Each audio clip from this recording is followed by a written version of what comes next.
صلی علیہ صلاۃً واحدۃ صلی اللہ علیہ عشرہ، جس نے مجھ پر ایک بار درود پاک پڑھا اللہ کریم اس پر اپنی 10 رحمتیں نازل فرماتا۔ ومن صلی علیہ عشرًا صلی اللہ علیہ مئۃ، جو مجھ پر 10 بار درود پاک پڑھے رب کریم اس پر اپنی 100 رحمتیں نازل فرماتا ہے۔ آگے فرمایا ومن صلی علیہ مئۃ صلی اللہ علیہ الفا، جو مجھ پر 100 درود پاک پڑھے رب کریم 1000 رحمتیں نازل فرماتا۔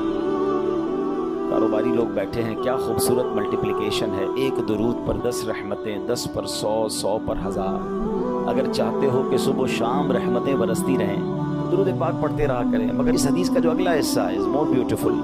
آقا فرماتے ہیں ومن صلی علیہ الفا، جس نے مجھ پر 1000 بار درود پاک پڑھا زاحمت کتفہ کتفی علی باب الجنہ، نبی پاک فرماتے اس کا کاندھا جنت کے دروازے پر میرے کاندھے سے چھو رہا ہوگا۔ اس کا مطلب کیا ہوا کہ 1000 بار درود پاک پڑھنے والے کو آقا اپنے ساتھ جنت میں لے جائیں گے۔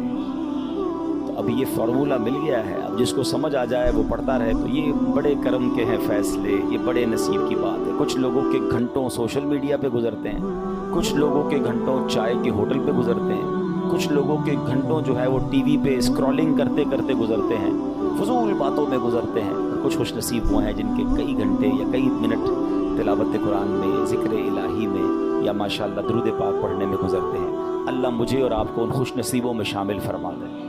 بڑی پیاری التجا ہے، ذکر و درود ہر گھڑی ورد زباں رہے، ورد زباں رہے، میری فضول گوئی کی عادت نکال دے۔ تو اللہ سے دعا کرتے ہیں کہ اللہ ہمیں فضول باتوں سے بچنے کی توفیق عطا فرمائے۔ آج جس موضوع پر انشاءاللہ ہم نے کچھ باتیں سمجھنی ہیں، بڑا ہی ایمان افروز ٹاپک ہے، جس رب نے ہمیں بنایا، جو خالق ہے، جو مالک ہے، جو ہم پر ہماری ماں سے کئی گنا زیادہ مہربان، بلکہ سب مہربانوں پر مہربانی کرنے والا وہی ہے، وہ ہمارا خالق و مالک، ہمارا پیارا اللہ ہے۔ ایک بڑی خوبصورت قرآن پاک کی صورت ہے جو سب کو یاد ہے، مگر اس خوبصورت صورت کا جو شان نزول ہے، پہلے میں وہ بیان کرتا ہوں، پھر آپ صورت سمجھ جائیں گے وہ کون سی ہے۔